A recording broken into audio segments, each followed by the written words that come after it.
Hello guys, in this video I'm going to show you how to reach the customer service in the Bimba Lola application.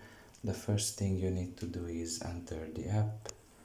After you are done with that and you are in the home page, you should scroll all the way down on this page, and here you should select the second option, which is customer service, and now you should wait a little bit, and here you can just select the topic, for example payment methods,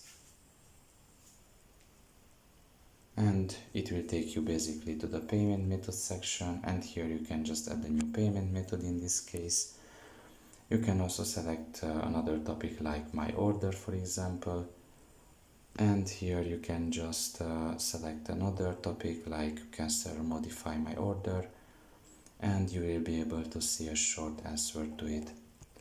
So pretty much this is all about it. I hope this video was helpful to you. Thank you for listening and see you next time. Bye bye.